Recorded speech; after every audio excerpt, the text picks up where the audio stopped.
I will play off of what Dr. Carter and Governor Beasley said and talked about under his administration, economic development and then the private sector. That's what we're going to spend the next few minutes about, is what's happening in economic development in the private sector and people that drive it. And I will say, when I come before you, it's a privilege on behalf of Wells Fargo each year to present the Business Person of the Year. There is a committee. This is not me. This is not our selection. It's a committee of former winners of Business Person of the Year that make this selection. And it's a very difficult process each year because there are so many people who do so very much for where we live. So I will just say that it's a privilege to be able to do this. And it's been a privilege to be a part of the chamber for many, many years. If you look at the list of the previous year's business person recipients, you'll recognize their business acumen and lasting contributions that have been realized in our communities throughout the PD. They've all managed a successful business with a record of responsibility toward their employees, their customers, and the members of this community. This year's Business Person of the Year recipient clearly fits that definition. In 1980, as a recent graduate of Francis Marion University, he found himself as the Executive Vice President and partner of Shelley Management Services, or SMS. About this time, he adopted an adage to live by. This strikes me. Don't ever let anything be ordinary. Ordinary is average, normal, usual, commonplace. Based on his success, he has lived an extraordinary life, one of leadership, vision, and a strong work ethic. In 1993, he and other local investors started Home Health of South Carolina. Home Health of South Carolina employed more than 200 healthcare workers with offices in Florence, West Columbia, Somerville, and Rock Hill. It grew to be one of the largest privately owned home health care providers in the state. And in 2010, that business was purchased by National Healthcare Corporation. Between 1994 and 2003, as CEO and partner of SMS Management Services, he helped build the largest tax incentive company in the nation. At that time, SMS employed more than 250 PD residents. The client base grew to include companies like UPS, Safeway, Food Lion, FedEx, Walmart, Denny's, AutoZone, Walgreens, and I think even Wells Fargo, along with many other Fortune 1000 companies. In 2003, SMS was purchased by ADP Tax Credit Services, and through the transition, he served as the General Manager of Tax Credit Services and Senior Vice President of Government Relations for ADP. At that time, ADP Tax Credit Services employed more than 500 people in Florence. In 2010, he and his partner started another company called Employee Reward Solutions, or ERS, where he served as CFO and partner. ERS serves Social Security Administration disability beneficiaries with services that assist in transitioning them back into the workplace. The company currently employs 120 people, and it's grown to be one of the largest employment networks in the nation. Those offices are headquartered here in Florence. In 2018, after having retired from ADP, the serial entrepreneur became one of the founding members and CEO of Synergy Partners, which provides a range of tax incentive services and employs more than 400 people here. They offer work opportunity, tax credit processing, federal and state credit processing, and disaster relief tax incentive processing for services and businesses across the country. The company established an office in Puerto Rico to serve the hurricane recovery efforts in late 2018. Just recently, Synergy has expanded its services to include the new employee retention tax credit that support businesses that were disrupted by COVID pandemic. That expansion spurred unprecedented growth, requiring more office space in downtown Florence. In between those ventures, he has also been a community investor, which includes partnership in multiple hotel and real estate ventures, both locally and statewide. Through all the business development, downtown Florence has benefited from his ideas and investments.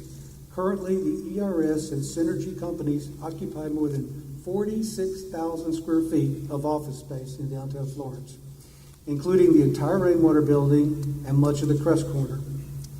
Throughout his business endeavors, he has also been active in the community, having served as Vice President of the National Employment Opportunity Network, board member of the Burns School and Trinity Burns, 20 years of service on the Francis Marion University Board of Trustees, on the BB&T Advisory Board. He's been the recipient of the Francis Marion Alumni of the Year Award. He received the ADP Board of Directors Award. He served on the South Carolina Judicial Screening Committee, 10 years as chairman of the City County Airport Commission here, part of the South Carolina Grants Committee, and served on the South Carolina Medicaid Task Force. He is also known as a huge Clemson fan, rarely missing a game, I think maybe 2 in the last 25 years, and most of the away games. Outside of his family and work, he is known to have 3 passions: Clemson football, Clemson basketball, and pretty much anything else Clemson.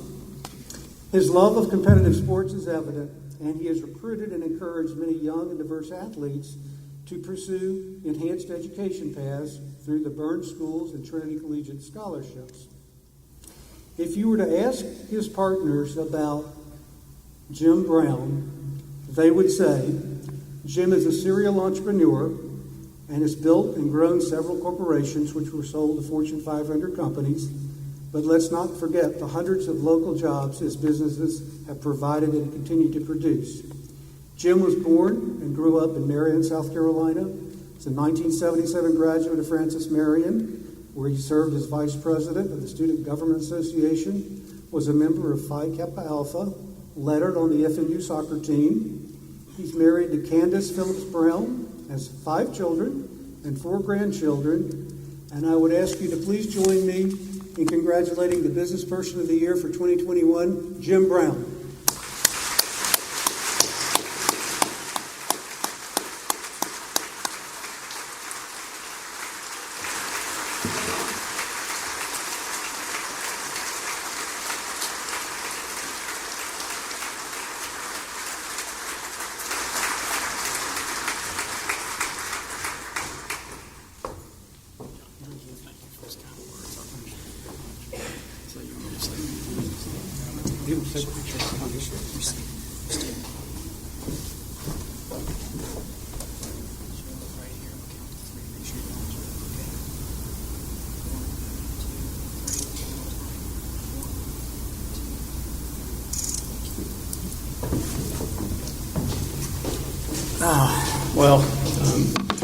Wow. Those of you who know me know this is not really my thing to get in the spotlight or draw a lot of attention to myself, but we'll try to do best we can here. First, let me thank Wells Fargo and the membership of the Chamber for this unbelievable recognition. I really sincerely appreciate it. Mike, I do have one question. Does this mean I get a membership increase fee next year, or what? I'm just kidding. Mike and I have a lot of fun with that. But let me thank first, again, my family, especially my wife. They put up with the 24/7 nature of what I do, and they've done it for a long time, so I do appreciate that, and I think they're here somewhere. And so I also thank all the folks, the associates who've worked with us over the years and have put up with me. I really sincerely appreciate all they do. I think I see some of them in the back here. They're waving and laughing, but because they know I don't like doing this. But it's I'm very lucky. I've had great partners. 2 here, Frank Chisholm, Tim Norwood. It's been a great experience. We've created a lot of jobs. We've had a lot of fun, and we hope we've helped improve the community. It's been a lot of fun and a lot of support from everyone in here, so I do appreciate it. One thing I'd really like to leave you with, because I know everybody's trying to get back to work, is just talk about Florence for a second. Florence is a really special place. It's a great place to raise a family. It's a great place to start and grow a business. And I just appeal to all of you, Florence needs unity and focus. And so Tim and I, Norwood and I travel all over the country. We see things in other communities. We see things in Puerto Rico. And we go like, gosh, why don't we do that in Florence? And some people look at it and say, well, we're Florence. We can't do this. No. We are Florence. That's why we can do this. And so there's nothing this community and this business community and the community overall can't do if we have a focus and commitment and unity with each other. And so that's what I want you to think about, how we can do that to grow Florence and make it a better place for economic opportunity for everybody here. And so, but I thank you again for the award. I appreciate you listening to me, and again, thank you very much. Thank you.